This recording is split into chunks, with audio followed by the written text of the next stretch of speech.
We're live, guys.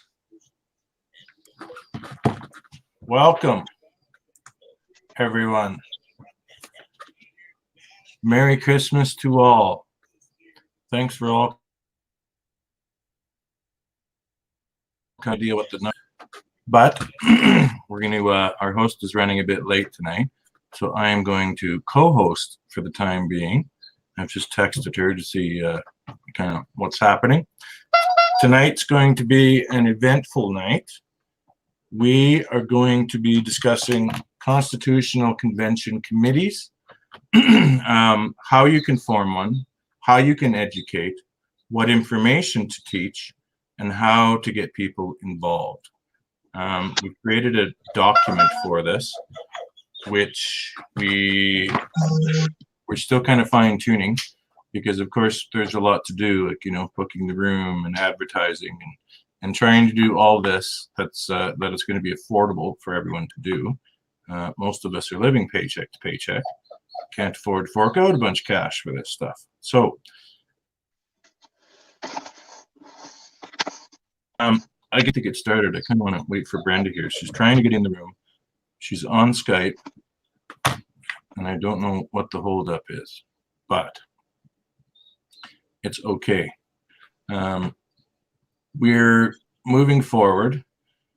I'm not sure if you guys have all heard, we've got our links posted at the bottom. I'd like you guys to go there, check out the pages, join the Discord server. I'm hoping we're going to get new people each time we do this, and start moving forward. It's important to stay focused and deciding the path that you want to be on, be it the political path or the path to freedom, because we ultimately have the choice right now. We've been brainwashed to think that there's nothing we can do, but there's a lot we can do. We, the people, have the power.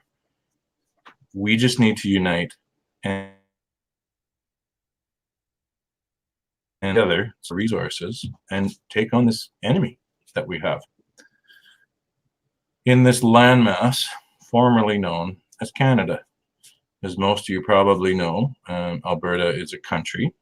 It is not a province. The Statute of Westminster in 1931 made that happen in the political realm. And moving forward, we, the sovereign people of the land, were given the chance to unite and federate and have it. The deal is still on the table for the $25,000 reward for anyone that can prove we have a constitution or federation papers. Brenda's here! Yay! We can't hear you, Brenda. We can't hear you, Brenda. Turn your mic on.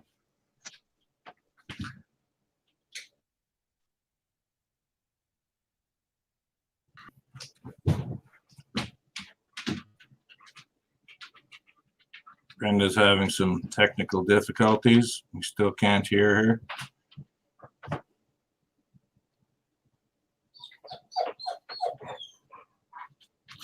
And Brenda's gone.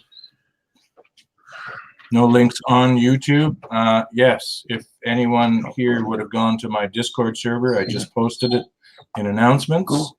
You can get to my Discord server. Well, you don't have to because you're already here, but alberta.themythiscanada.ca. You can have a look at our constitutional draft. And this is just the clauses for the Constitution. It is not the Constitution. Let's be very clear on that. There's another process that needs to happen that we're going to discuss tonight on the steps that need to happen, that we need to follow in order for this to happen. Internationally, we don't need the government's permission. We don't need them involved at all. All we need is back to us, the people, the sovereigns of the land. Brenda getting back in? Is she backstage or anything?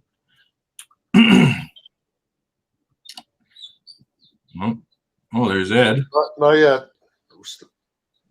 I don't think your mic was working properly. Let's So joining us, we've got Lindsay.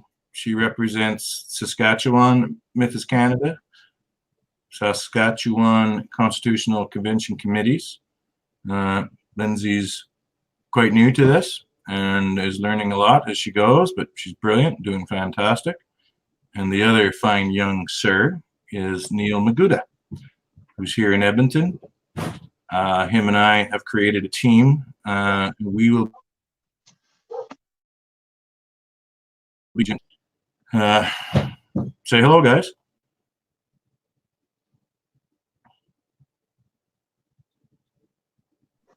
No, your mic is muted too, Neil. Can you hear me now? There. There. Brenda. Finally. Sorry. Sorry. I'm so sorry. I got things messed up again. No worries. Learn as we go. Yeah, that's good. Learn as we go. Apparently my mic was locked up, so I had to go and figure out what that was about, but I got it. So I've just introduced everyone, discussed the topic we're going to be discussing at this roundtable: constitutional convention committees, how to, where to, when to, what to, etc. What do people do? Okay. Okay. I'm going to mute my mic and let me know when you need me.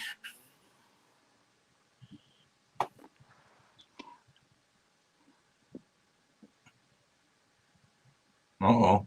Oh, there we go. Okay. How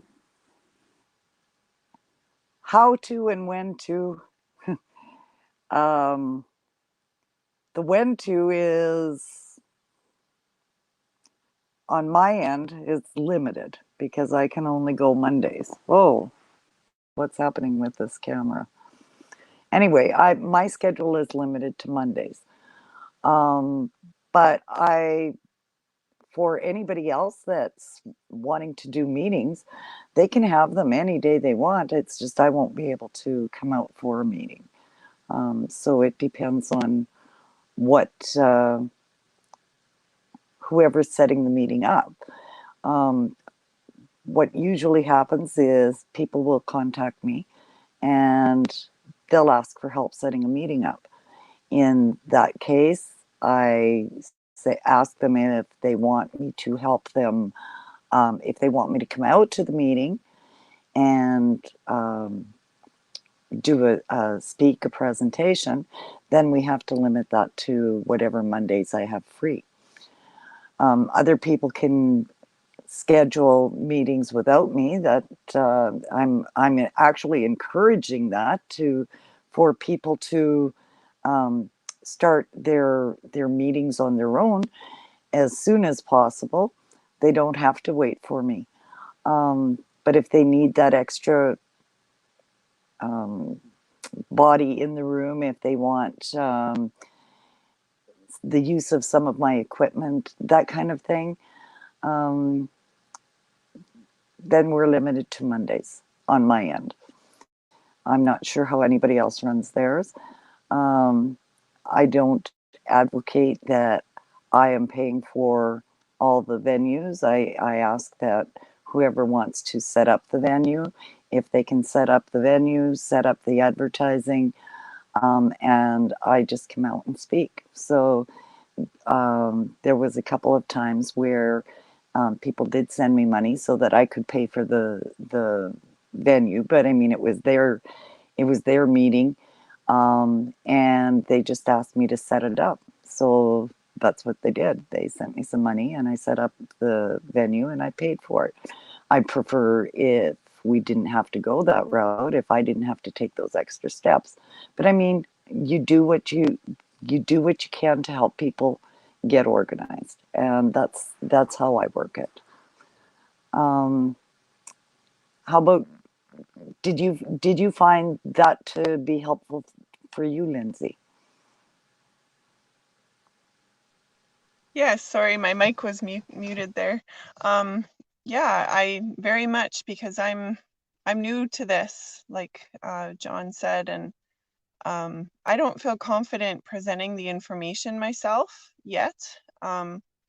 So my initial intent was to have you out so I could learn, as well as share the information with other people in my community. So yeah, I'm really thankful that you can come out, because I couldn't do it by myself. The other part of that was I sent you a list of, you know, what to kind of expect, and then I'll touch base with you again, and I'll ask you if your people are totally new to the concept, so that I can design my presentation to fit the needs of your people.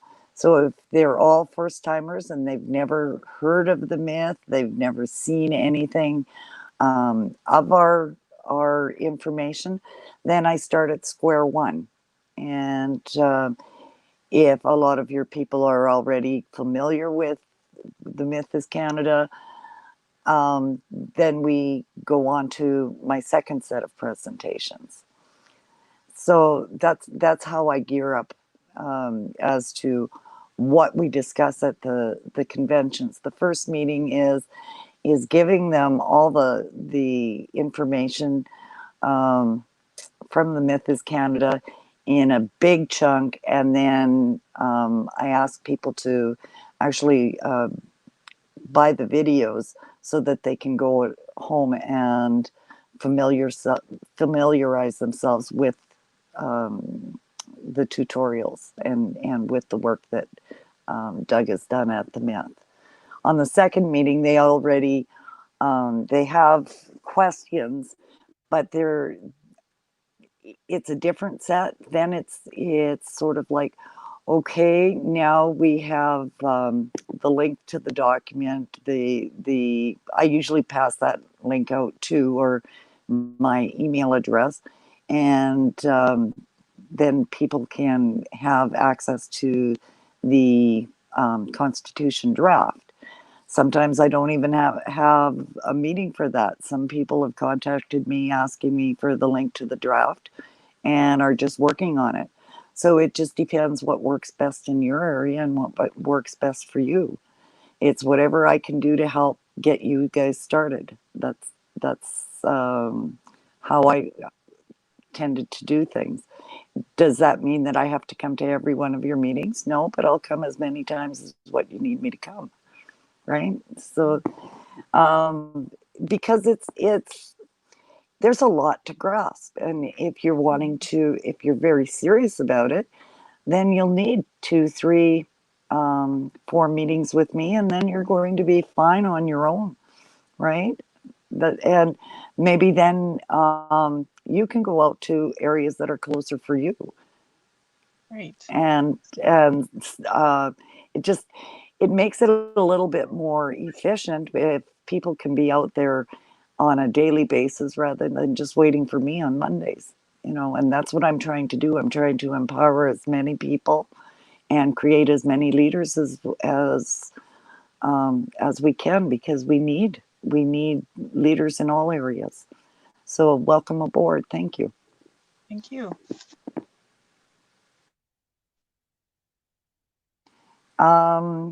Neil, I was wondering if there was anything I could do to help you. I know that you're very well versed in the meetings. Is there any kind of advice or anything I can help you with as far as getting organized or information there?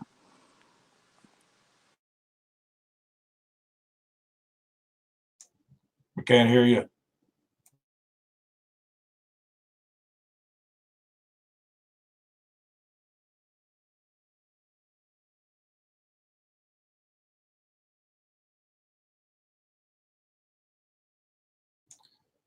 Your mic is not working.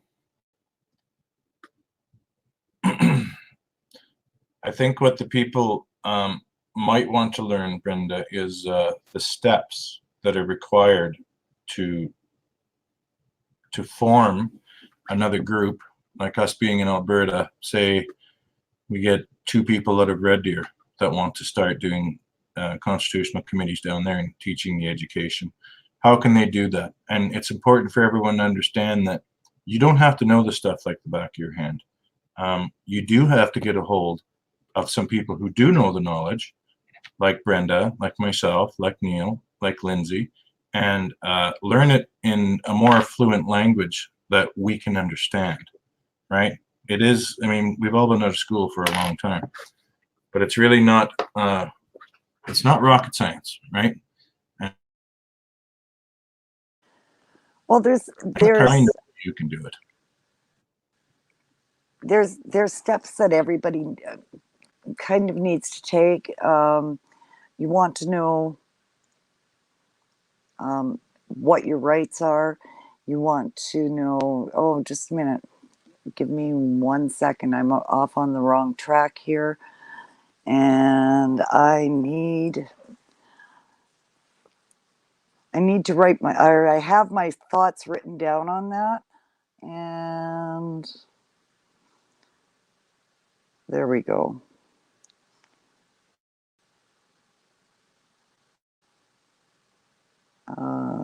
Sorry. We created a document together, right? Where we created the steps, and it's posted on both the Saskatchewan website and the Alberta website, the MICUS, or the Myth is Canada information system. And the steps are posted there. What the steps are for the actual constitution is that each area needs to work on their constitution and write clauses for it. But in order to do that, you have to kind of understand what kind of government system you want. So that process needs to almost occur in the second or third meeting so that you can start designing your constitution according to the kind of government you want, right? Does that make sense at all?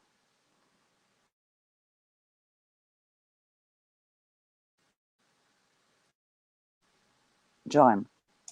Sorry, you cut out there. Oh, I'm sorry. Could you repeat the question, please?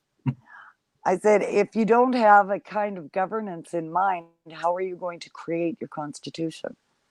Yes, absolutely.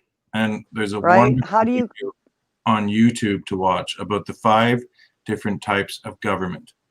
I think it's 15 minutes or something long, but it gets to a bit of detail about it.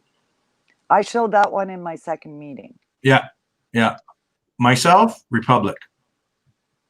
Well, and the thing is you can run a republic in so many different ways. Do you want to have a parliamentary style government? Do you want to have a more limited government in where you can create different offices and have the job description for the different offices, right?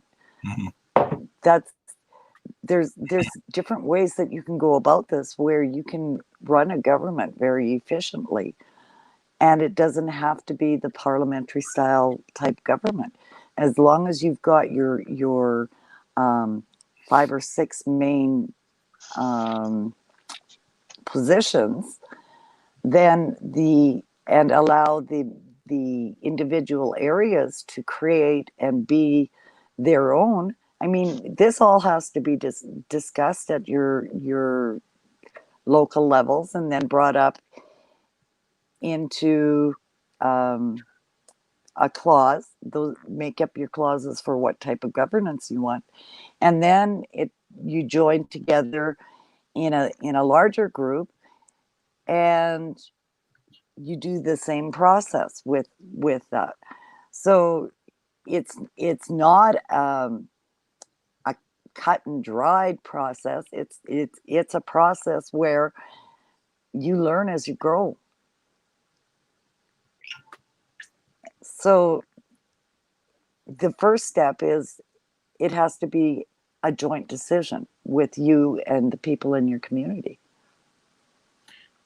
Catherine Kerrigan asks, can someone post the links for the government types? Just go onto YouTube and type in literally government types, and it will come up.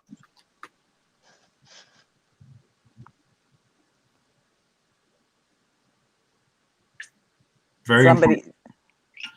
And it's also important for people to understand that after we write our Constitution, after it Alberta, it's not going to be let's storm Parliament, let's storm government buildings and kick everyone out. That's not how it happens. We still need order. No. We still need laws. We will need a transition phase for that to happen, which could be anywhere from 1 to 3 years. Right. And you need to have steps in place for the transition period. Yep. But the first thing that happens is we stand up together and we just don't even acknowledge the other government. That's the first step, is not acknowledging. And you don't acknowledge by what? By not voting. Now you're going to get some viewers. Not paying your taxes, because they aren't our taxes, right? But you can't do that on an individual level. You have to do that as a unified group, saying we no longer accept your governance. That's it. And I know it sounds like it's really well, who's going to do that? But if you think about it, if the whole province decided that they weren't going to acknowledge the government of Canada anymore, what's going to happen? We haven't created any violence. We've got our Constitution in place. We've got a transition government in place. So I just I'd like to know if anybody thinks that that's going to create violence. There's going to be kickback, I'm sure. But what are they going to do? Take the whole province of Saskatchewan and throw them in jail? I don't think so. Views on that, anybody? Well, last night, somebody on the chat last night on the Duke Willis show, someone mentioned that kind of what I was thinking about as well is we're so used to just being governed and given our power away, essentially, that it's hard to even envision. Like, I'm struggling with that, to envision what could work, because there's so many steps in between now and then. And it's like the change that's going to happen outside of us, like in our communities, in our countries, is also going to be happening inside as well. Like I'm going to need to kind of unlearn some things and have my mind changed to kind of grow into that as well. So I can see it being a transition for sure. It's what we're doing is we are trying to educate our people to be leaders, right? And that's what we try to, right, with your children. You try to create leaders, teach them to stand on their own. You teach them accountability. Now, is everybody in Saskatchewan going to become accountable just because we put this Constitution in? Oh, well, hell no. We are going to have to transition. And we are still going to need police officers. We're still going to need law. But that's what you're writing in your Constitution. You're writing a whole new game. You're starting with a clean slate. So if you feel that we still need a parliamentary process to create laws, then that's what that's what we write in the Constitution. Just because these are my ideas doesn't mean that that's the way it's going to run. This is the will of the people 100%. I'm just throwing my 2 cents in, right? If people feel that they need to go in one certain direction, saying that we still want a monarch And if 3/4 of the people still want that monarchy system, well, that's what it'll have to be, and we'll just stay with what we've got, right? And if more people are inclined to say, we don't need that head crown, we don't need to have a federal authority other than the country that we're creating, then that's what's being discussed in these constitutional conventions, right? And the people that are leading these meetings are educating as to why we don't want that other system. I mean, we have nothing there really. What do we have? Our rights are getting usurped. Our resources are being squandered. They're not the pittance that we get back from our resources in Saskatchewan isn't, well, it's a spit in the bucket. We should have enough here in Saskatchewan that there should be no homeless. There should be no poverty for anybody in Saskatchewan. And yet we have people losing their farms. We have people losing their houses. And none of that has to be if the resource money was coming back to Saskatchewan, but it's not. It's usurped. The federal government has basically, it's even tied our provincial government's hands. If the provincial government doesn't do what the federal government wants, then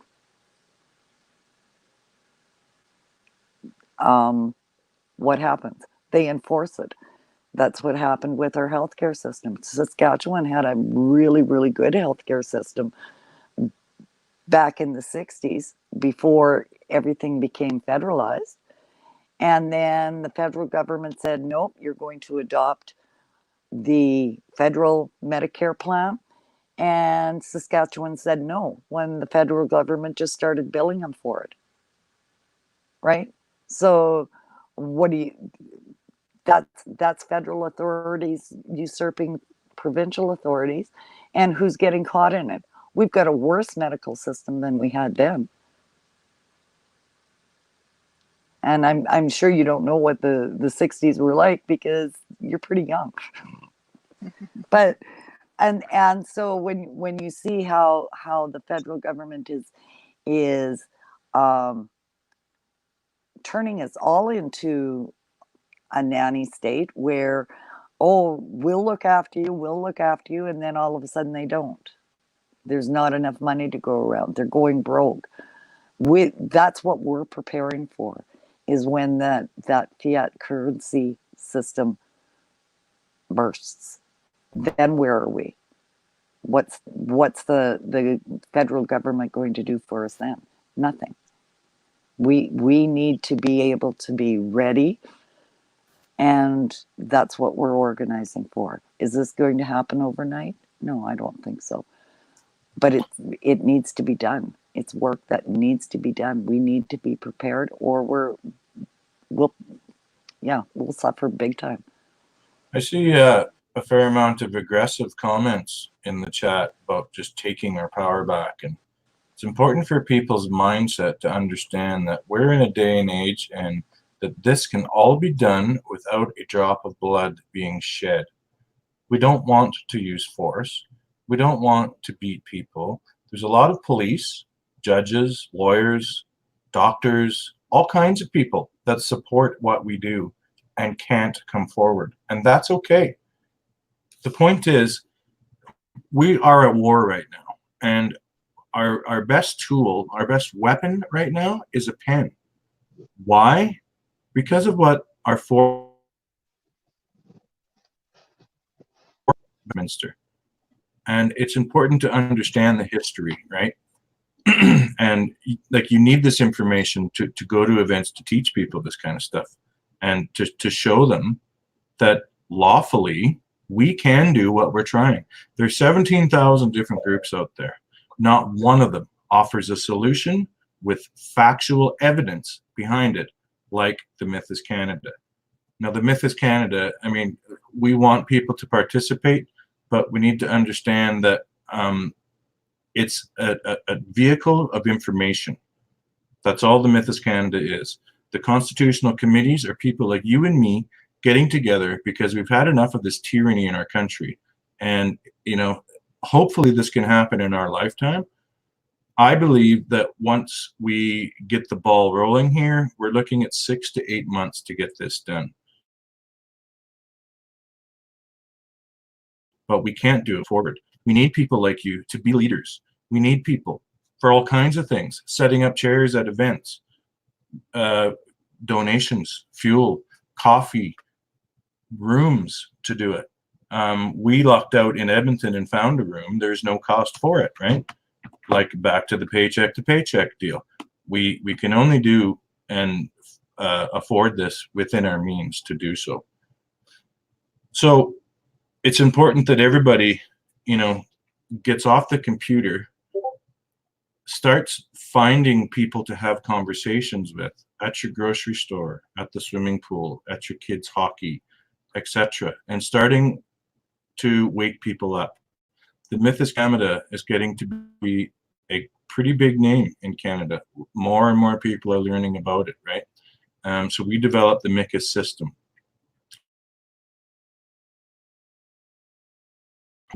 And that's why, Brenda, that's why us four on the screen and many others, right, behind the scenes, are here to help you.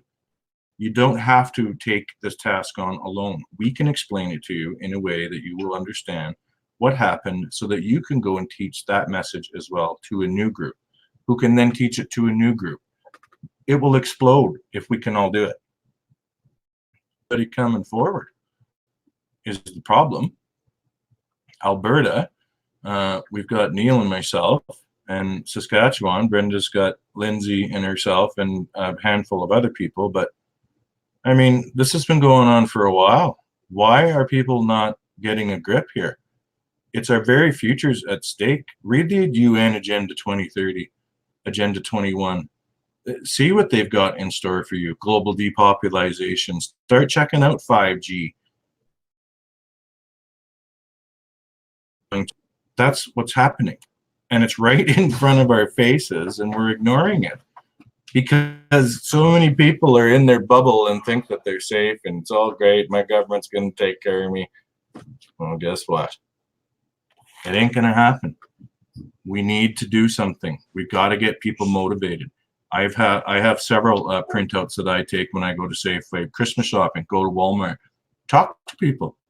You know, to do that, you're going to need a good icebreaker question. My one is, are you happy with your government?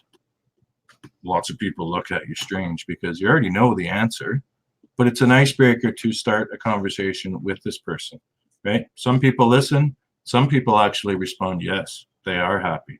And that's okay too. Everyone's entitled to their opinion. Everyone's entitled to choose to participate in this or not. But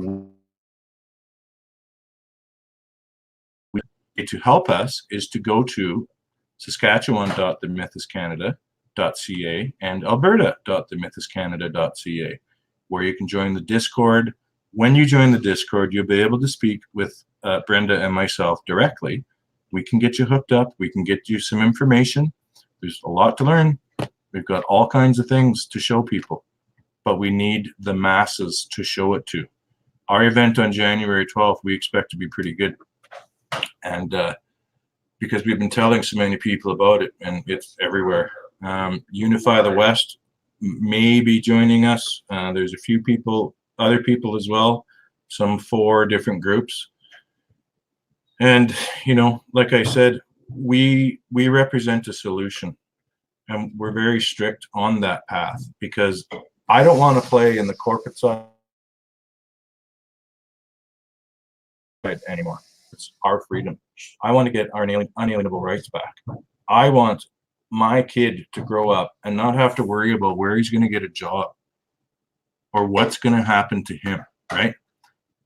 There's some serious safety concerns for everyone. And I mean, we're feeling them right now. Alberta is hurting big time. And what are we going to do? Well, now we have something to do. The question is, are you going to do it? Are you willing to participate? You need to get on these sites. I don't expect everyone to come forward, but you know, we need to have the options for numbers. And having said all that, I kind of like to get back on topic here a little bit on what we will be teaching you to do for constitutional committees, right? So I guess Brendan needs to learn the information. I just told you how to do that and that we can explain things to you, right? Then you're going to need a room, and that's going to be a tough one. Some people offer it for free. Most people want money because nowadays, what do you get for free? Nothing. So there's another challenge in itself. Like it takes a bit of time to get all this stuff together, right? Once you have the information, then you have your room booked. Now you need equipment. You need microphones. If they don't have a TV, you're going to need a TV. You're going to need a PA for speakers, microphones, right, for yourself. You're going to need a laptop, HDMI cable, etc., etc. We've got it all listed on exactly what you need.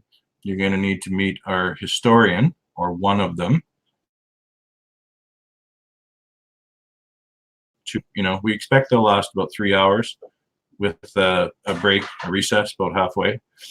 And after the Q&A, well, there's going to be a lot of conversation amongst, right, all the people. So they're going to be asking you a bunch of questions. So, and then afterwards, when it's done, okay, well, what about the room? If you don't have help to do it, well, we could be looking at a 6-hour-old year now, right, to do this if we don't have help. So this is why participation is so important, is that we can all work together to do this. And ours, for example, we planned on doing it every 2 weeks at this room. Hopefully that works. We're playing it by ear too. We want to find more rooms. This one's in Edmonton, but we need people all over Alberta. We haven't touched up north. We haven't. They're not completely stepping forward yet to dive into this and become part of this team that wants to do it, right? Promoting constitutional committees. And the documents, we all get a say in what happens in it. The documents are the best thing, I think. If you're using an editable document where people can share, well, actually, where you share it and people can join in and edit the document. The reason that I like the document so well is because it does provide anonym. You remain anonymous. You don't have to be acknowledged. Therefore, if you are in a position where, yes, I want something to work, but I can't come out to a meeting, I can't do that because I will lose my job, then at least you can participate in writing the Constitution and having your voice heard. At some point, there's actually not going to be jobs. You'll be losing your job. You may as well get on board with this right now so that you're aware, so that you're ready. And that's all the things that we kind of discuss at the meetings. Let's get prepared. What are we going to do? Now, you can't write those in steps. Every group has their self-defense mechanisms. And that's what we're doing, is we're preparing for some pretty nasty things that are happening. I'm sorry. It's back to you, John.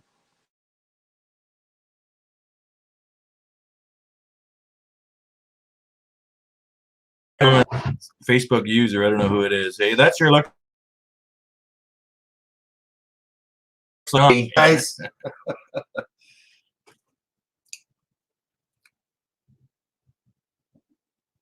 What are they saying?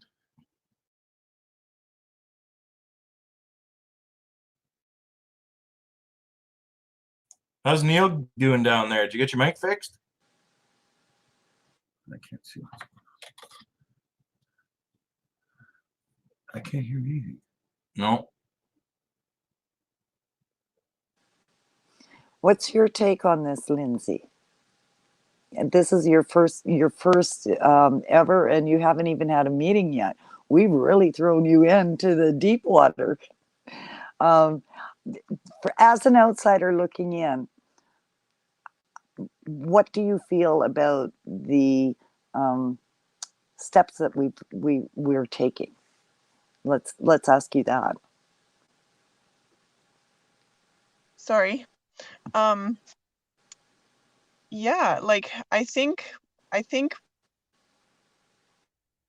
initially looking at it when I first started looking into this a few weeks ago, my first thought was, well, that's kind of naive, you know, like my first thought was, how is it possible to get from where we are now to what you guys were trying to achieve? And I think those steps are the answer. Because right now, I'm just working by myself, you know, there's not many people in my community that know anything about this. And for it to work, you need your community on board. And people need to understand what we're dealing with, how we've been lied to. That's a process too, to realize what went on, and then to undo the lies that we've been taught to replace those lies with the truth. That's a hard one. That's a mind and heart process. And so, looks like,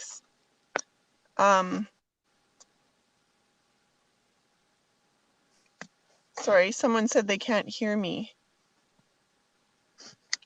See if I can bring it closer. Can you hear me better? I can hear you just fine. Okay.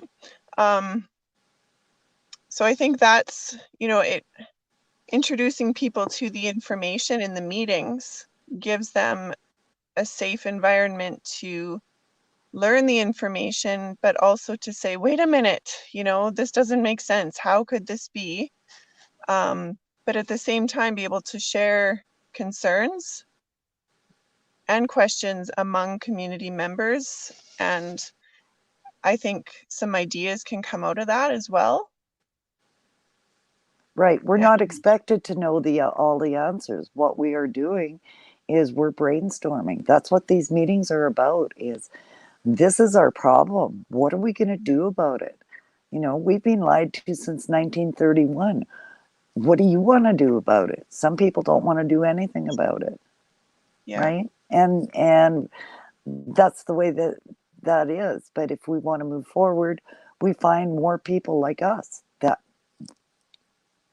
right? And as we find more people like us, the doers, then it grows and momentum grows. I started doing this only in August, and I've done 5 meetings. Is there a massive amount of people? Not yet, but it's growing. And the more we talk about it, the more we plan, and the more we can show that we're getting organized, we are making progress, the more people are coming aboard. And even with the Reform Party, I remember them saying their first few meetings, there was only like 6 people coming to a meeting. Well, you know what? We're basically the Reform Party but we're not a party. We've got a solution. We're not going to what am I trying to say here?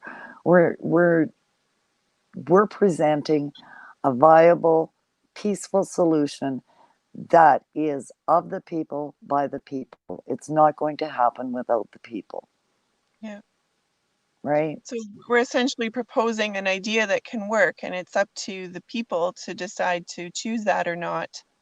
And that could Right. be the deciding factor on whether this happens or not. Exactly. Yeah. Yeah. Yeah. And the thing is, the truth has to be told every generation. The truth, the truth to it, and we don't take the initiative to teach it, then the next generation is going to, how are they going to be able to do anything about it? Yeah. Right? And with the way we've been taught in school, they're teaching us to be a nanny state. They're not. They're not teaching accountability. They're not teaching respect. Well, they are trying to, but it's taking it too far to the left, if you know what I mean. Um, and so it's like with everything. There's a point where it was good, it was working at one time, but now it's not working. It's what our forefathers needed. They were farmers, right? Most of the people in Saskatchewan, that's what they were. They were farmers. They were too busy working in their fields to worry about what the government was doing. Yeah. So we got harness throttled. M. Green says she's an Ontario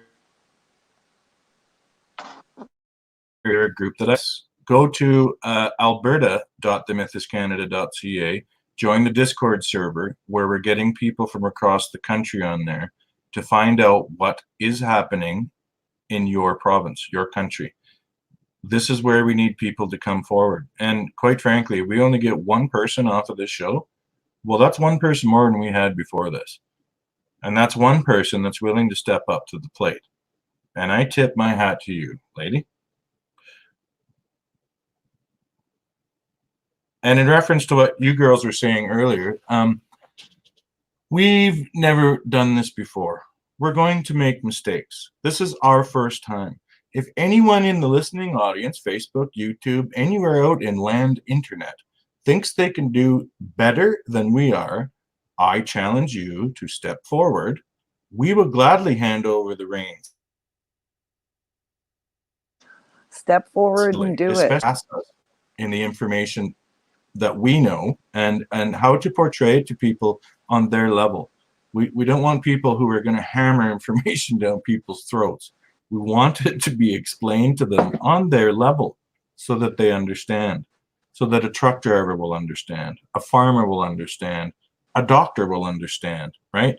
Everybody's at a different level of education, so it's important that we impact everyone, not just have one generic way and expect to get results out of it, because you're ultimately setting yourself up for self-sabotage and failure by doing that. We need to be very careful. And that's why we need a team, because look at the broadcasters that are on the internet now. Facebook, for example. Rudy Bruce, sitting right beside me. He's got his own group of followers. Duke Willis, he's got his own group of followers. Pat King, he's got his own. My point is that everybody reaches out to different people. I'm going to reach out to different people too, just like Brenda's going to have her people. We need to all get together, put our stuff aside, and stay focused on the path going forward. It's not a time to argue and fight over which way is going to be better. If you can think of a better solution than what's on the table right now, I'd love to hear it, because I've looked around and this is the best thing that I've found. So since we're time sensitive, we really got to get our poop in a group here and start getting some stuff done. I'm kind of disappointed in Canada since the year that I've been in this, and I've been wondering, well, how can so many know so little when it's plastered all over YouTube and Facebook and Instagram and tweet, and all this stuff. But so many people are stuck in this denial that, our government wouldn't do that to us. Well, they're not going to do that to us, no. And they're in such disbelief that they don't want to believe that these things are actually happening. And here's where the research comes in. As you start digging into this, the dots are all going to start to connect for you for why we are where we are, what's happening with our food, with our utilities, with our whole life in general, right? And everything's going to start to make sense to you. And you as an individual, you ain't doing nothing. You as a group, strength in numbers, people. We all know that. It's up to us to do it now.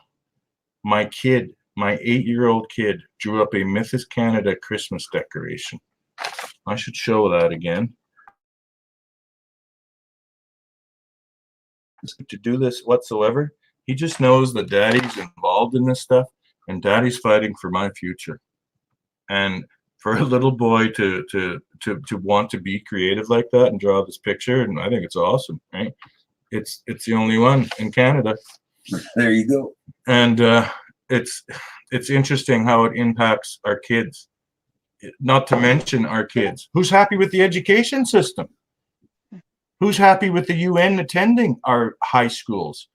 I thought it was all the schools. It's not. It's only the high schools. Preaching about climate change, which we all know is a farce, yet they still tax us on it, right? Like, there's so many things, and it's hard to wrap your head around it, right? Any more questions in there that we need to get answer? Has anybody noticed? I'm trying to keep up with them as they come. I noticed one comment. Somebody had asked, they said they still can't see how this can be done in an egalitarian way. Well, legalitarian is legalese. Throw that right out the door. What we want is lawful, not legalese. Legalese is their system. We're done with their system. Our courts are corrupt. Our RCMP's corrupt. Our government's corrupt. Everything's going to hell. We need to hit the reset button. End of story. How are we going to do that? Start with the Mythos Canada getting educated on what happened in history and what lawful rights you have as a sovereign citizen. Well, not citizen, because that's in their box too. Terminology is big, right? Because at the end of the day, it's a big... I screw up with all the time, but I'm a carpenter, so whatever. It happens. I'll get it. You know, maybe I should be a lawyer. What do you think, Rudy? Yeah, the God-given rights, they cannot take away. Yes, inalienable rights. Inalienable. Jeez, I have a hard time with that. Yeah, I know. You know. Anyway, you can't see me. Hi guys. How do you say that again? Inalienable rights. Okay. They can't take that away, but they would love to. So it's up to us guys to put the brakes on this corruption, and this is the only way to do it. This is the only legal way to do it for all of us to get involved and step up to the plate, stand up for your country, and get involved. Get educated. I don't know, Really done. AJ, you were saying that your answer still, or your question still wasn't answered. I wonder, are you asking how can this be done so that people won't be oppressed again? Like, so that people will still have equal our freedoms and won't be overpowered by one another again? Is that what you mean? Just waiting for a response from AJ.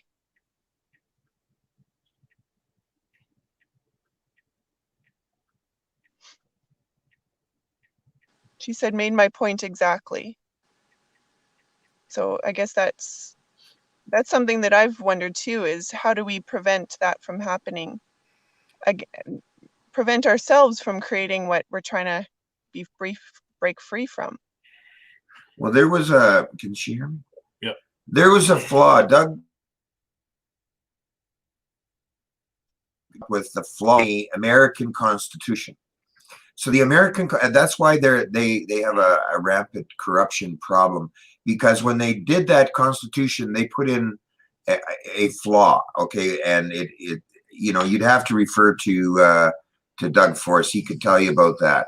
But we have the opportunity right now to make a ironclad constitution, because now we know what they've done, what they're capable of doing, and the whole 9 yards, and we can start to build against any forms of corruption and make it solid for our future generations. And this is our one big opportunity.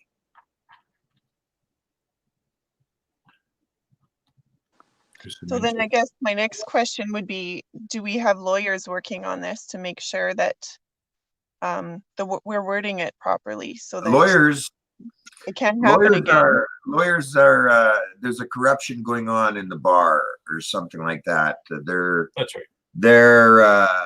They're not I'm just going to say they're not a good bunch. Okay. And so, no, this has to be done by the people and for the people and of the people.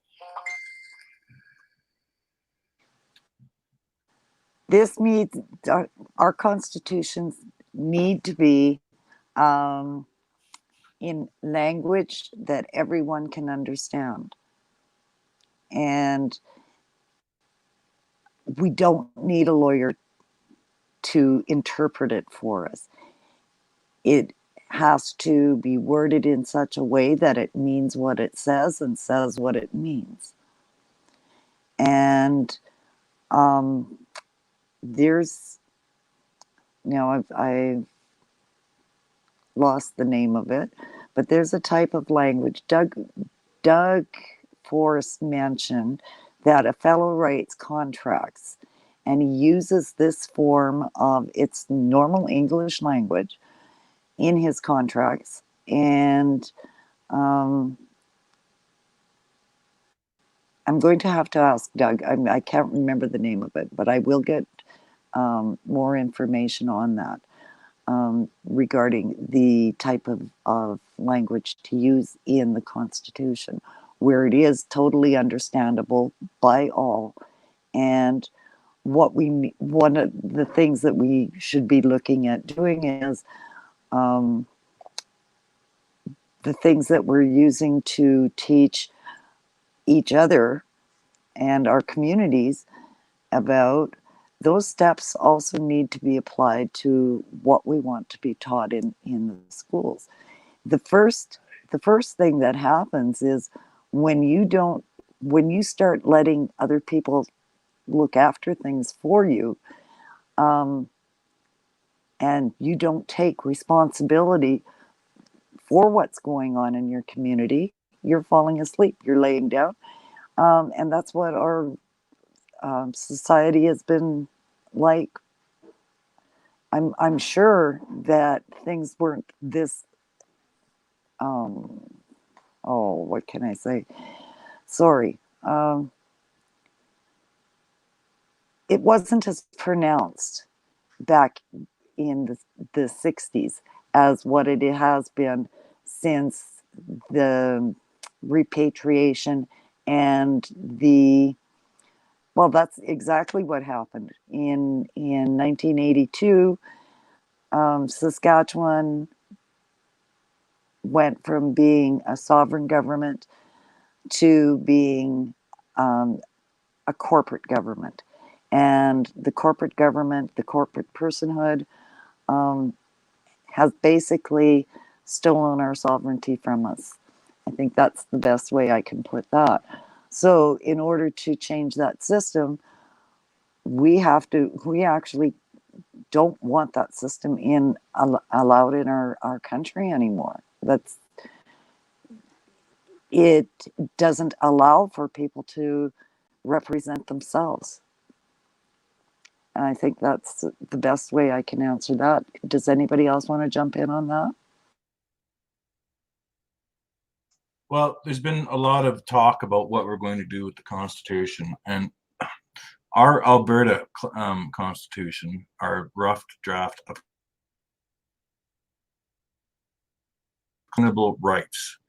This Constitution is dedicated to the principles of all men and women have unalienable rights to life, liberty, and their labor, and the enjoyment of their rewards and protection under law. So, with that being one of the clauses, we would then probably repeat it in Greek underneath, since there is no translation for the Greek language, which I think is brilliant. But this is kind of putting the cart ahead of the horse, because we're not even there yet, because 90% of Canada isn't even woke up yet. So why are we worried about what we're writing in the Constitution? We're not there. We got to get there. Right now, our focus needs to be talking to people, waking people up, getting teachers, getting accountants to come forward. We need to get board of directors. A lot of what our government is doing, we need to establish as well by volunteering, believe it or not.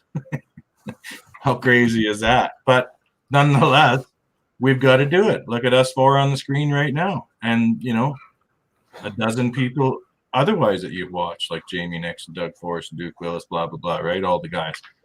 Nobody's getting paid for this. We're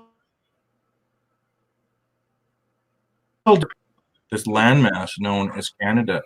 We need like-minded people to start stepping forward and helping, contributing, participating.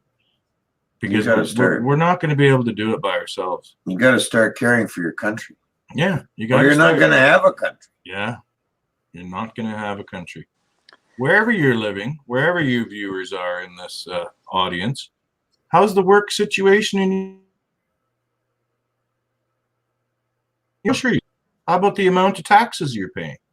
If you're happy with all that, then don't change a thing. You're doing great. But I can tell you that a lot of us are done. We are done with this system and getting screwed on a daily basis.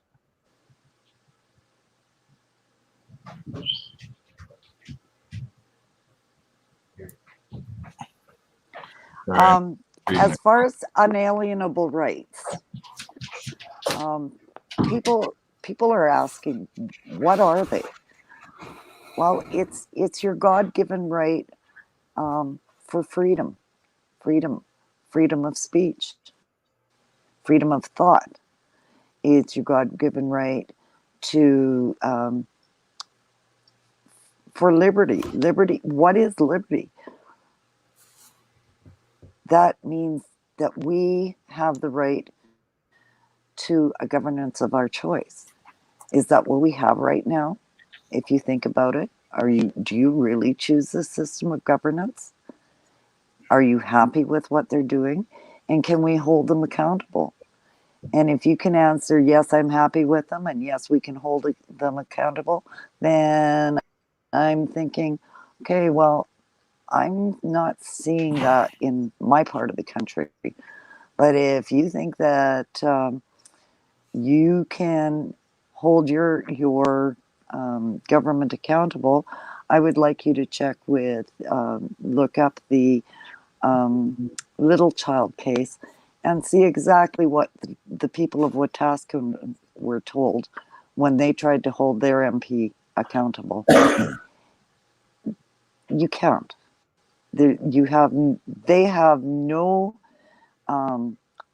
legal reason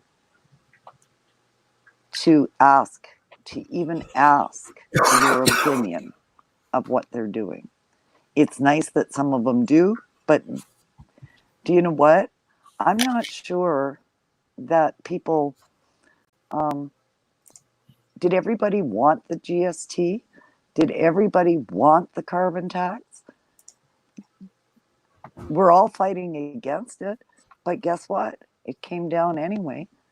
So are our MPs working for us or against us? I mean, it's up to you to decide that one. And then what other kinds of rights? Well, that's where in the Constitution you start listing. Our freedom of speech. It seems to me that they're taken incrementally. Oh, and they do it under the guise of political correctness. So now you aren't allowed to speak your mind against a certain ideology. And not only that, you can be fined, or you can be taken to a humanitarian court, in where a lot of people have. I'm sorry. I have to mute my mic for a moment, please.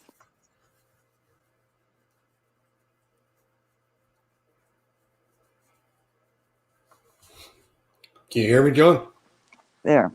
Yes, sir. We can hear you now. What do you got? Yeah, my camera, my mic, everything crashed on me.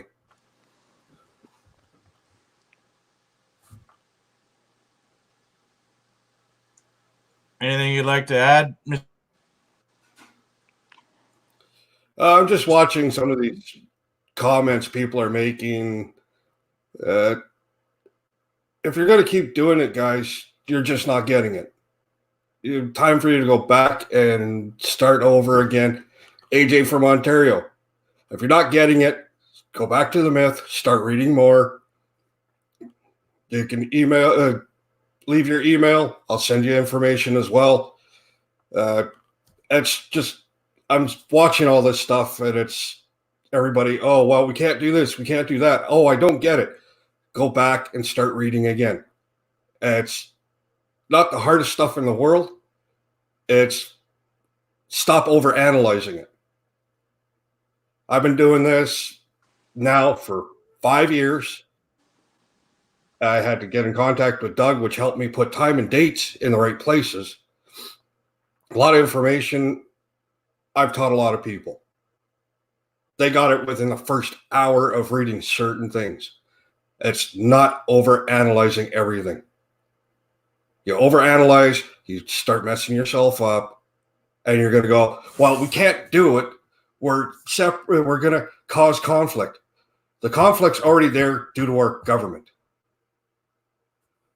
The problem is stop paying attention to what the government's doing and start paying attention to what you need to do. Every province is separate. There's no federal authority, anything. And that's where everybody is sitting there going, oh, well, we're part of this. No, we're not. We haven't been since 1931. If you really want to go back, we haven't really had much of a federal authority since 1901. To add to part of the question for Bill of Rights, don't worry about that. You guys are getting way too far ahead. You're putting the cart before the horse. The Constitution, everything falls into place after that. We're getting too far ahead of ourselves, and it's just going to cause problems and conflict. And that's where we are now. After what I've been hearing for the last couple of days from and paying attention to, nobody's getting it still. And it's really hard. Nobody can sit there and everybody sits there and thinks, oh, Wexit's going to do something. They're not. All these quick fix groups are not going to do nothing. We need to, one step at a time, quit looking for the quick fix. It's not going to work. It's going to fall. You're going to fall on your ass. Sorry for swearing, but it's getting frustrating that day in, day out, me, Brenda, John, the rest of the people that are looking for people to step forward and help us work together to do this.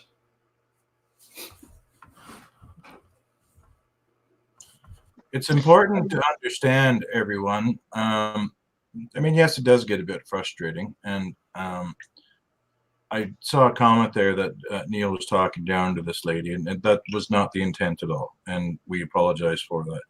The important part to understand is that we have all been trained and indoctrinated to believe that this is so many choose to disbelieve that it could be true. It's kind of ridiculous. That I see that someone asked for the Discord link. I'll put it in the YouTube chat here shortly, as soon as I'm done talking. But yeah, it's really mindset. You've completely got to forget everything you've learned. Everything that the government has taught you is pretty much a lie. And once you get your head wrapped around that and start understanding more about what's happened, like, nobody's dumb here. This plan has been at work since pre-World War I to get us to, to be dumbed down, essentially, to not think. That's what they want. Well, I've got the answer to.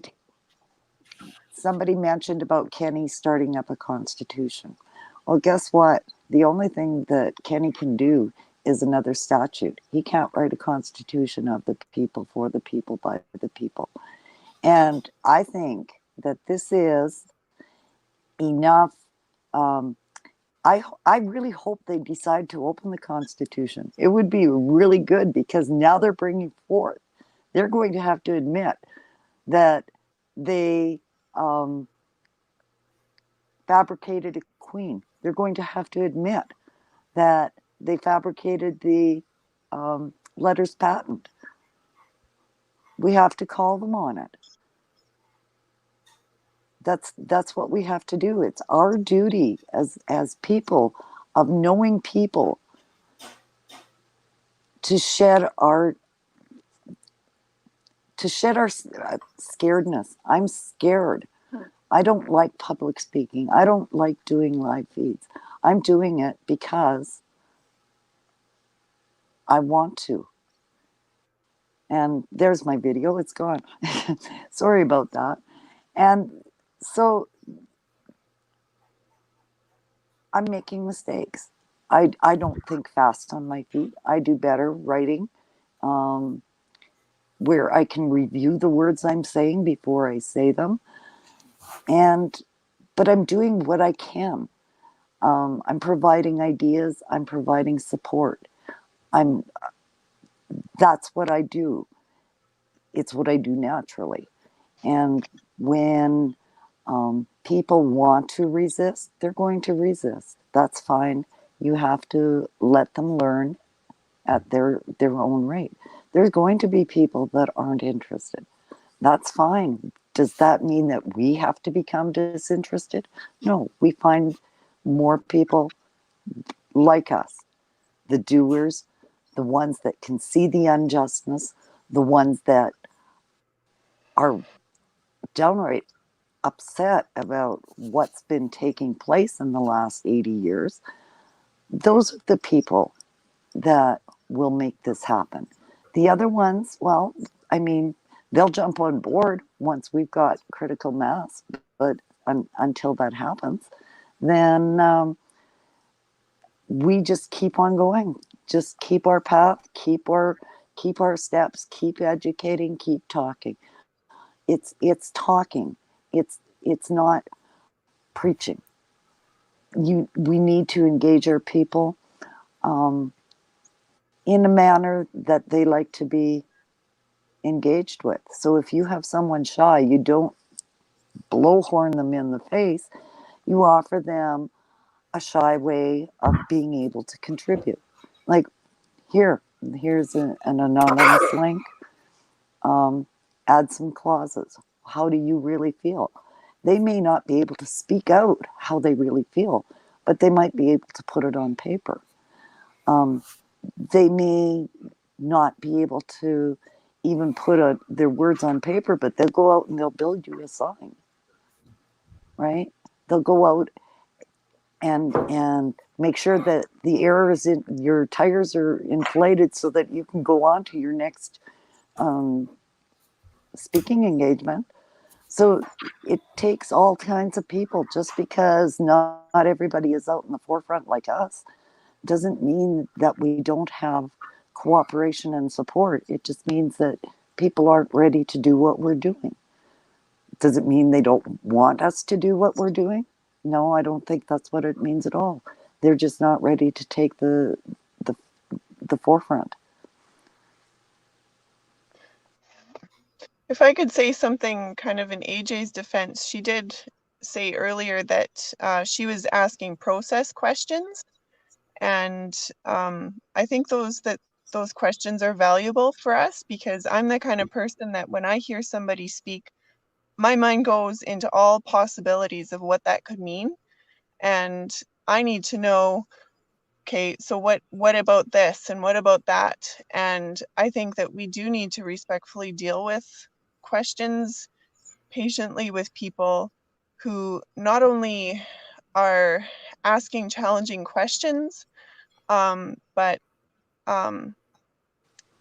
people who don't see it our way. Because if we're doing this with an entire country of people, we're going to have multiple perspectives on it, and we're going to be challenged by different perspectives on things. So we're going to have to try and figure out how we're going to deal with that and go forward together.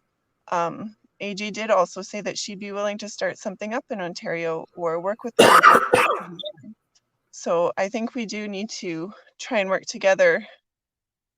It's easy to assume, I'm seeing a lot of comments that are negative, so it's easy to feel defensive and think, wow, this isn't easy to begin with, and it seems like a lot of people just want to shut it down when we're trying to create something that could be good for everybody, and invite people into that. So I just want to put that out there, that it doesn't necessarily mean that that's where people are coming from.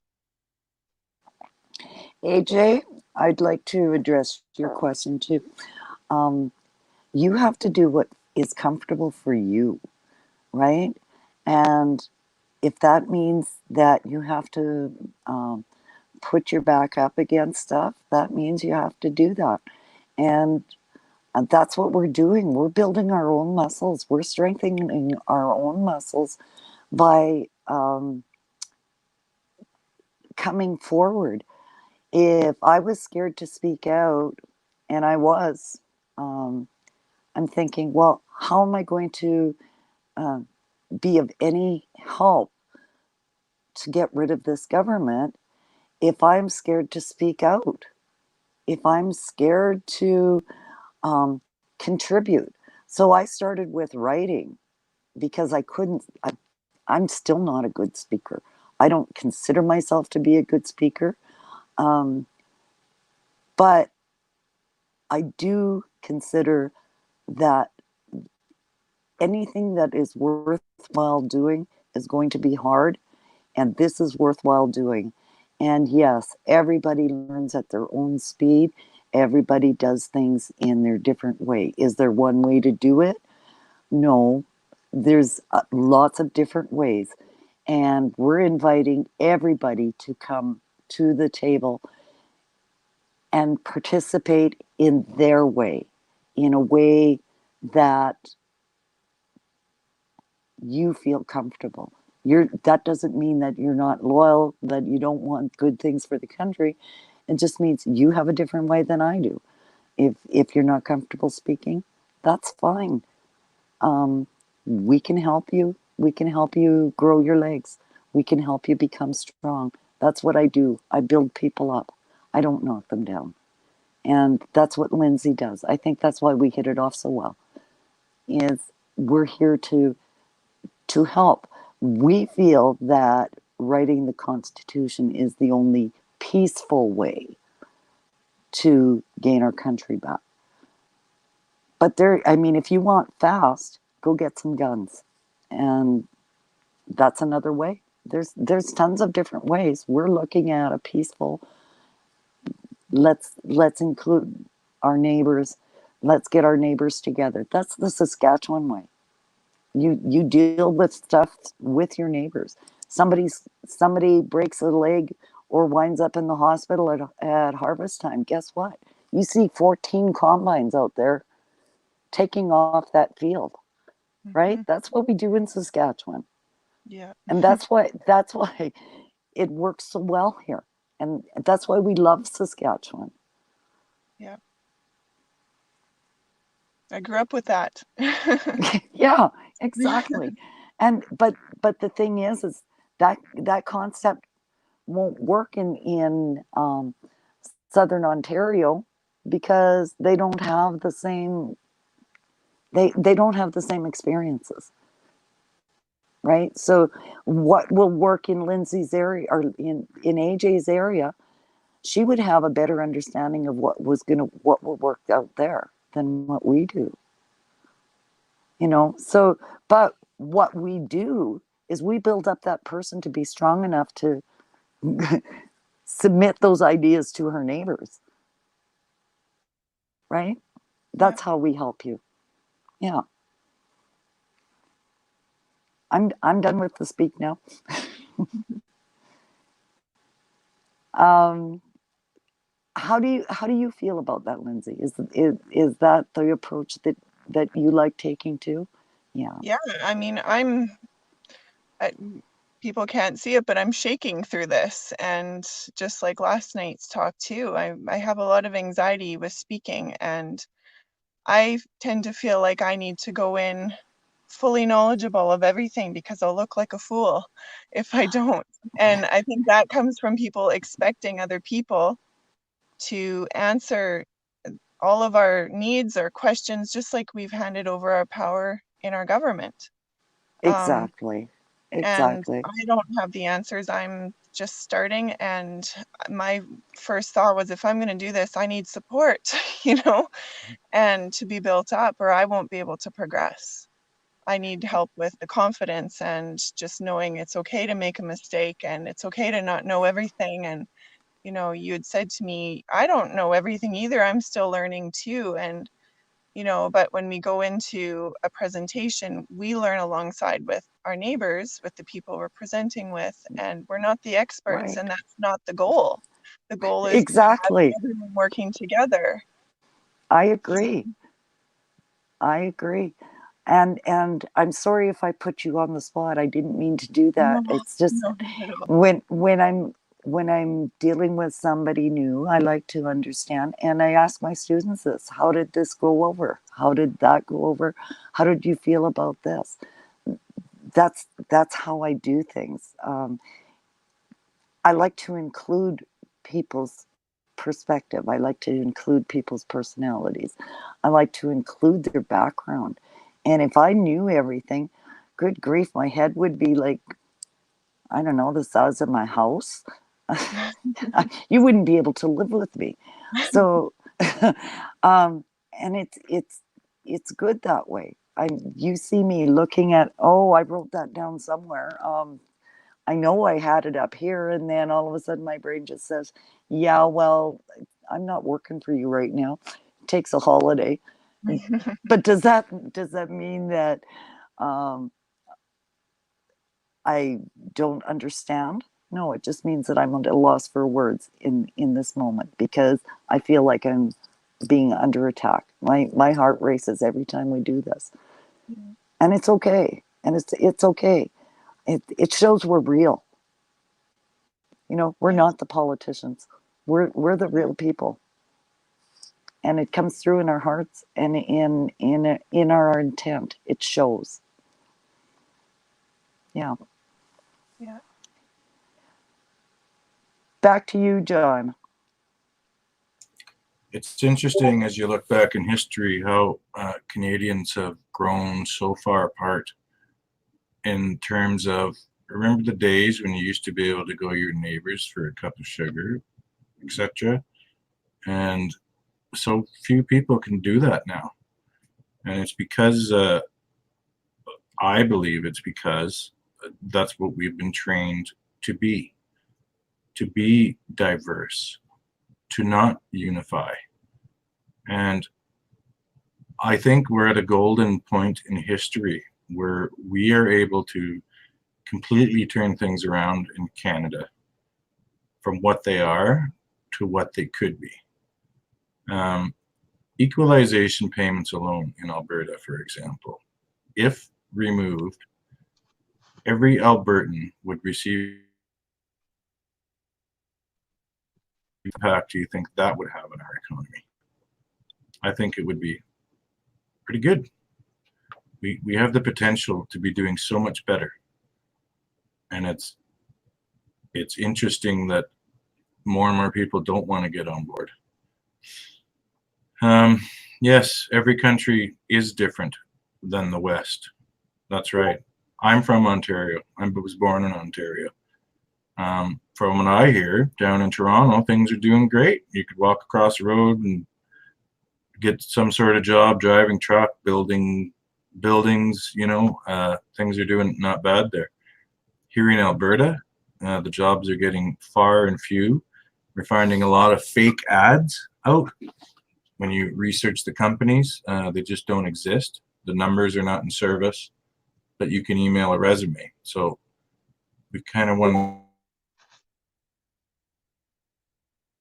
when there's actually not jobs, with the migration that's happening in our country. And if we're in this sort of state now, where's that going to leave us in another year when we start getting millions of immigrants here, which is fine. I'm pro-immigrant. I support it. I support immigration, but I don't support migration. There has to be rules in place. And right now there's not. The borders are wide open. Come on in, have some cash, wreck this hotel. It's all good. Actually, on immigration, it's not that I'm against immigration. What I am against is the immigration policies that the Canada has right now, where they're offering employers a discounted, I'm using the wrong word, but basically what they'll do is they'll pay half of the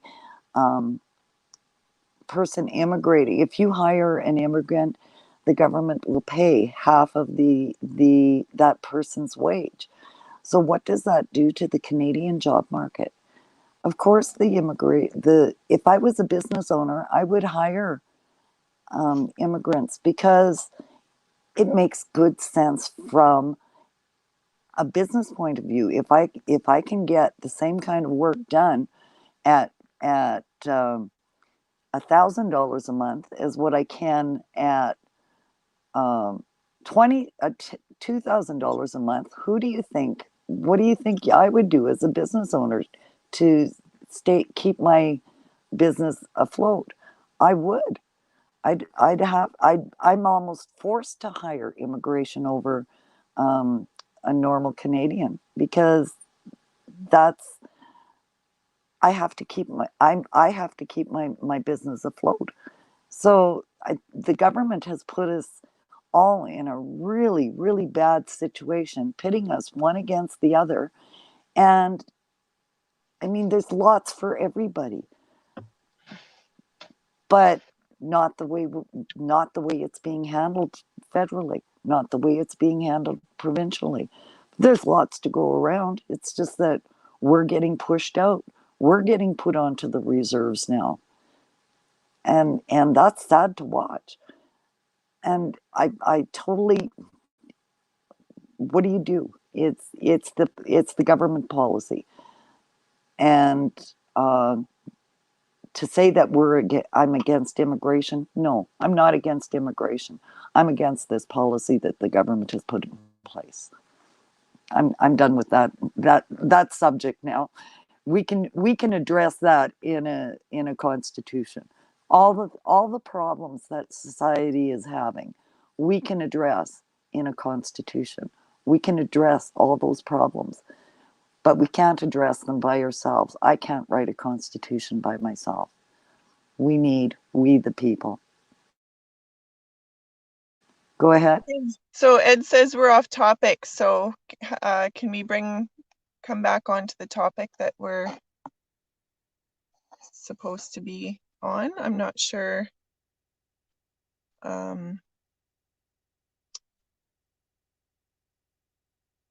Big John said his camera just froze. I was experiencing technical issues to start with, and now, so back to what we can put in the Constitution. We can address all those issues in a Constitution. We just need to have our neighbors come and help us. And that's what the meetings are about.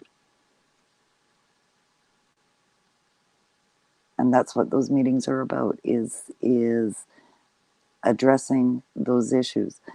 I think it depends on what area that you are in. I just saw that somebody said that they had hired, and I think it depends on what the whole setup is wrong, and from what I see, goes against their own rules, are displacing Canadians and making things so easy for migrants or immigrants that why would they not flood into our lands? I'm not sure who that was saying, but I know that in certain industries, those subsidies do exist. That was the word I was looking. There is government subsidies. There's government subsidies for housing too. And when we are losing our houses and the government is subsidizing somebody else's house, you have to shake your head and go, what? Why is that happening? Why is that happening to our people in Canada? And we can address that in the Constitution. That's why we're having these meetings. And I think I've pretty much covered what I was going to say as far as what goes into a constitution. All of this, everything that we don't like what's happening going around us, that goes into the Constitution, saying we can address this. We need to write a clause. We need to make that government go away and do things according to the way we want them. It's a clean slate. We make sure. And how does that start? That starts at this level. Get your voice heard. Start adding to that the constitutions. And does it have to be a clause? It can be a statement. It can be a question placed into our document, right? Because there's so many brilliant people out there that are wanting to do something, and they need a start spot, and that's what this is. This is a start spot, and we can do things. Yeah. AJ had mentioned that she'd like to help. Where can she go to connect with somebody in Ontario? In Ontario,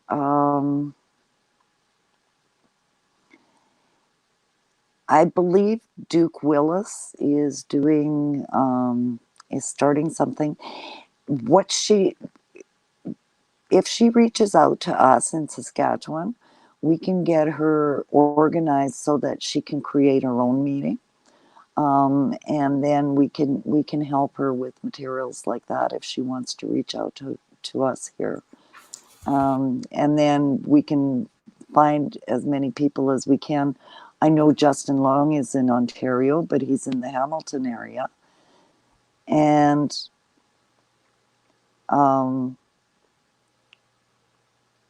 let me see. Yes, Brenda, there is subsidies and they are used against us. And sorry for some of my comments. Sometimes my fingers and mind are working on different levels. When you read it back, I was. Okay, so he was saying this person was saying there are subsidies, and that is it's hurting us Canadians. And anyway, back to how we can help people get organized. I've been talking to people in BC. I've been talking to people in Manitoba. I had somebody reach out to me from Nova Scotia. not Nova Scotia, New Brunswick, pardon me. And what we're going to do is share the steps. Come visit the Saskatchewan website, visit the Alberta website. The steps are posted. If you need a person to person conversation, phone me or give me your phone number. I can call you. We are putting together lists of people that are working in areas. It doesn't come fast, but if you build it, they will come. And of that, I'm sure. But are we going to do it in a panic mode? No. I don't think anything good gets accomplished when you're panicked. I think you have to have logic. I think you have to think things through.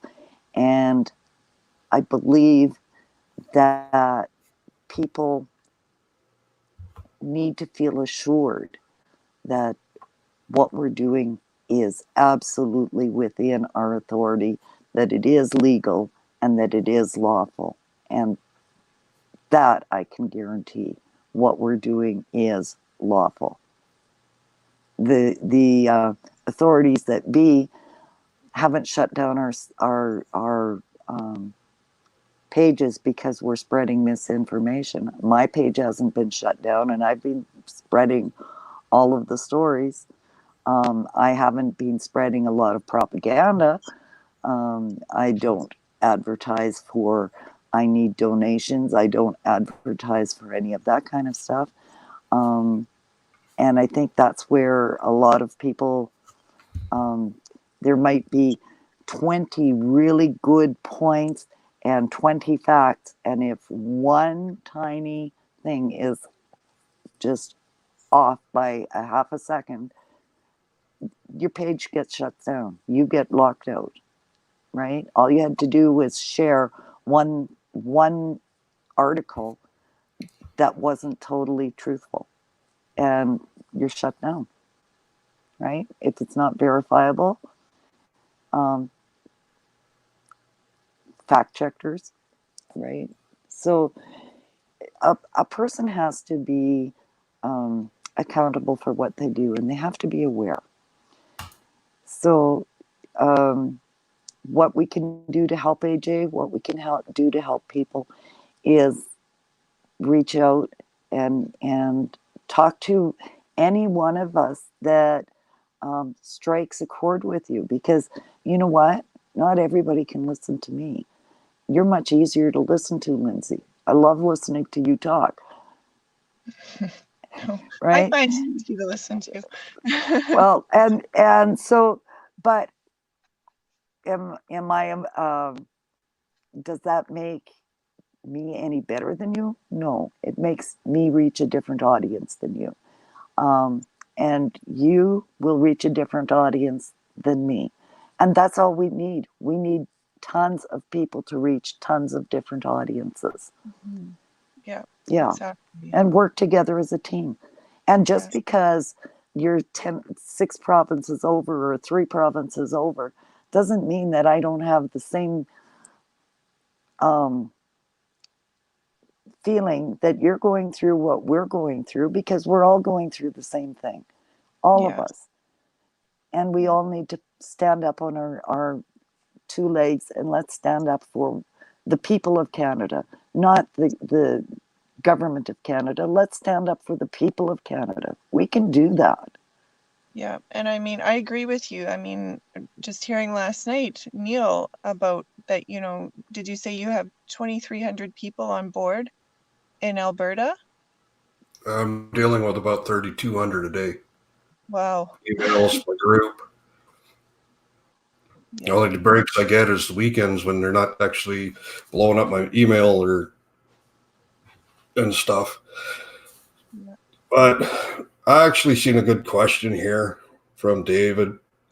What happens after we see the de jure government? We're talking about immigration, migration that's set up by the United Nations, and that. Anybody want to throw their 2 cents in because I already know what's going to happen. Well, first of all, it's going to be addressed by what your de jure government is, because you've made the rules. So you decide what's going to happen with immigration. Well, immigration is part of the de facto government. So what does that mean? Well, it means you can accept the people into your community, but it on a different level. Or it can mean you write that into your constitution how you want to deal with them. You can deport them, I suppose, but they are also part of our society. So, what would you do if? So you're not papered in. We would have to find a way to offer them the opportunity to assimilate and live as a community, or find something else. Like all of that has to be agreed upon by all the people. One of us can't make that decision. So, in turn, let's put it. So we're going to assimilate all the Muslims, destroy their faith. No, I Until didn't they say can't that. practice Sharia law. I didn't say that.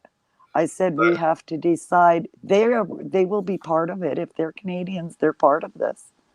You're not, when you come in as a migrant, you're given a piece of paper by an illegal, unlawful government that says you're Canadian.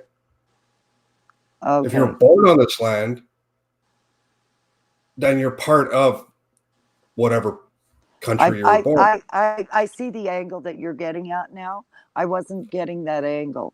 But that's what I mean is, right. We have Sharia law trying to be pushed in Ontario. Brooks, Alberta, they actually have no-go zones. Yes, I know that. So,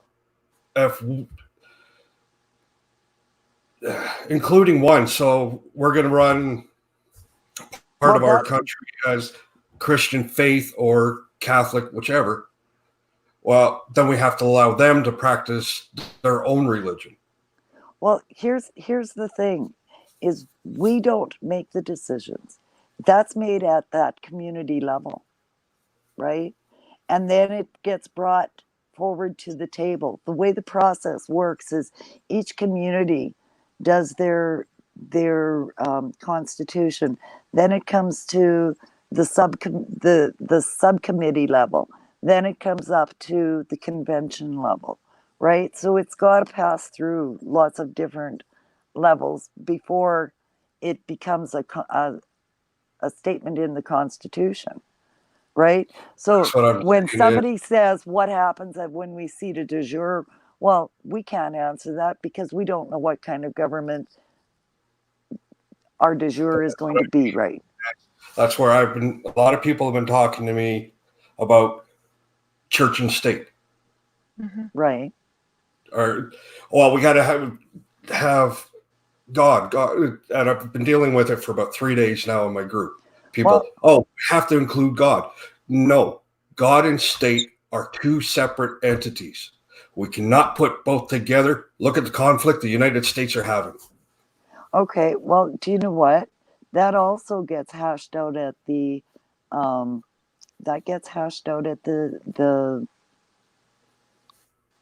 community level when they're doing their constitutions, and so again, to say that that's the way you want it, that's good, but instead of presenting it with an anger, you might try the logical reason why this doesn't make sense to you, right? And I know it's a very slow process, but if we're going to include people, pardon me? Sorry, Brenda. What I mean is we have to keep when we do our constitution, and this is what I'm trying to explain to everybody, is we're not going to get rid of religion. Religion has no right being involved in a constitution. You can have your religion anywhere. You could go and pray where you want. It's my point. Religion has no place in the government. Exactly. Yes? No, Nothing is that what you're involved. saying? You look at the problems that some of the states have. Mm-hmm. I've done some reading. I've had some help with it. Once you mash God and state together, you are causing a conflict where, okay, well, you can't practice this religion because this is part of it. God and state should completely be separated.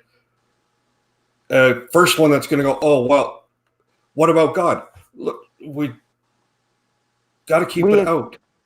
We acknowledge there is a creator, but church and state, I agree. There's a difference between our creator and church. Yes. Is there not? Okay. Yes. That needs to be established first. And when people understand that there is a difference between our creator and what a church is and a religion is, then we might be able to have a good dialogue instead of an argument on that, right? Yeah. We'll be able to. That's something for another day where we can actually, me and you can speak about it. Exactly. I can get more information and I'll pass it on to you. You can read it. Same with you, John.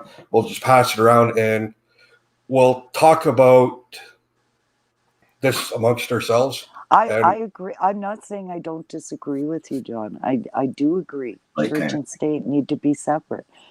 But what I'm saying is we also have to allow for someone else to voice their opinion. I didn't say that it was going to be put in the Constitution, but we have to allow people to voice their opinion.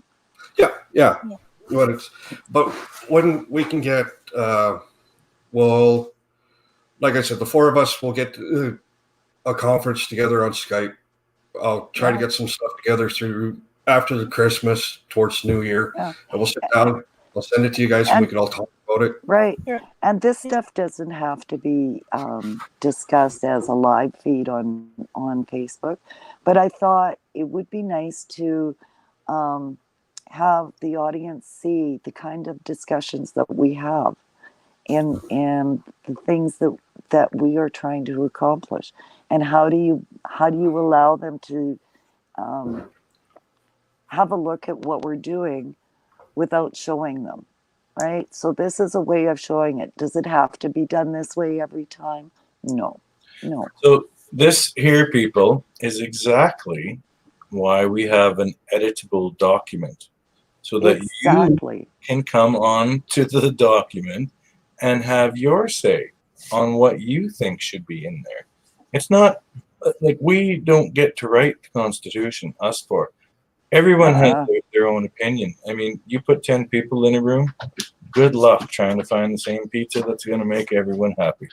It's just not going to happen. And the nice part about the document is that personalities don't clash there. The ideas clash, but the personalities don't. So then you can actually create a meaningful dialogue on the opposing opinions that's written in the document. That's right. I encourage people to write questions even in the document, because people out there are more than happy to answer the question. So this fella earlier asked the question, David Force, what happens after you seat a de jure government? Well, we have to have a transition government. We have to have a transition period. Oh, but what does that mean? Well, that means that we want to implement it incrementally, not so incrementally that you don't see any changes, but you take we prepare a transition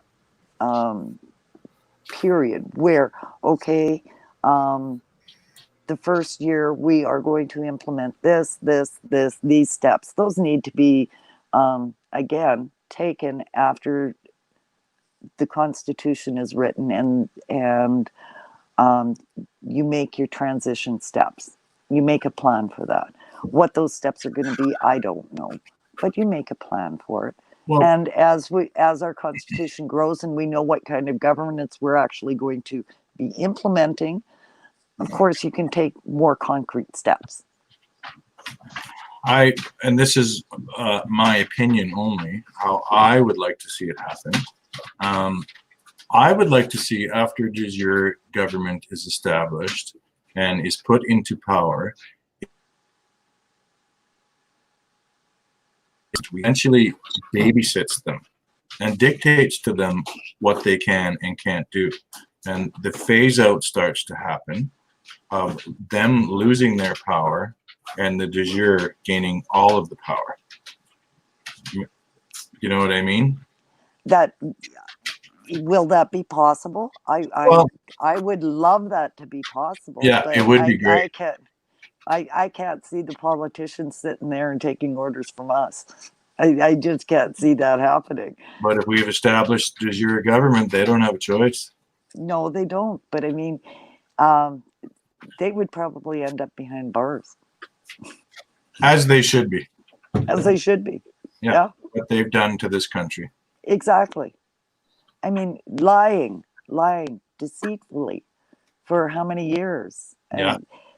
And collusion, coercion, all the things. No, they don't deserve to be still in office. So I wouldn't even want them there. I would like their secretaries, and they can take the orders from me. But no, the politicians don't need to be there. Yeah. And I don't want to give anybody any orders. I mean, orders not from me, but from, as in per se, the people of Saskatchewan. Take your orders from the people of Saskatchewan. Take your orders from the people of Alberta.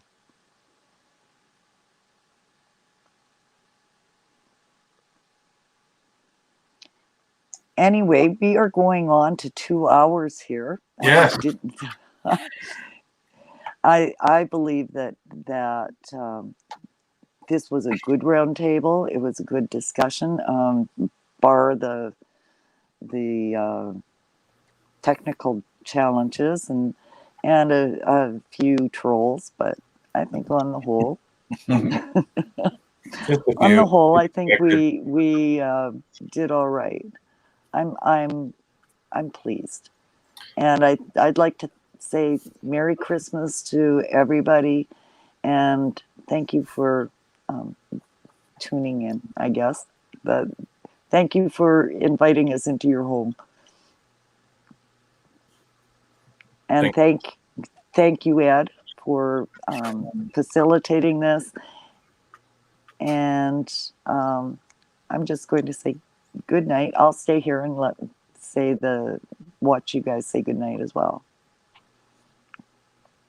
You got some last words, Lindsay? Yeah, I just want to thank it as well for having me here, and thank you for inviting me in, and thank you, Neil and John, for the conversation and who interacted with us and asked some good questions, and hopefully we can try it together. Thanks.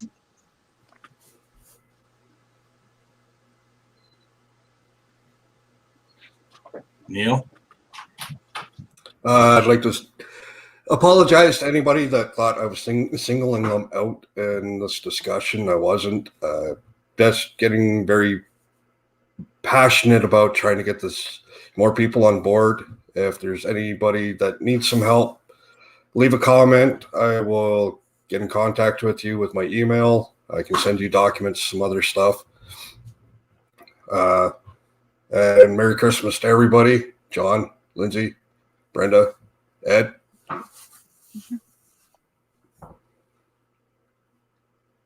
Go ahead, John. Perfect. I'd like to say to all of Canada, from us here in Alberta, have a very Merry Christmas, and I hope you get to drink beer and eat food and do all the cool things with your families and your kids, and hopefully use this as a conversation piece, all these things that are happening. I'd like to apologize too for anyone that felt I was angry. I feel I'm being pretty diplomatic about it, but some people may misinterpret that, and I apologize for that. However, you know, moving forward, if I'd like people to step forward, because we need some more people to replace the very people you're seeing now. We need more people all over, like I've said a few times in this video. Okay, go to Nephilim Films, Mythos Canada on YouTube. You can watch the replay. It'll be posted up there.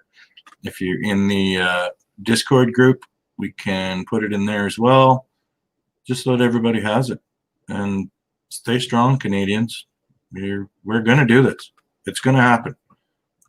Hopefully everyone gets on board. So have a good night. Thank you, Ed, for hosting. Thank you three for coming and doing the show with me. And I am out.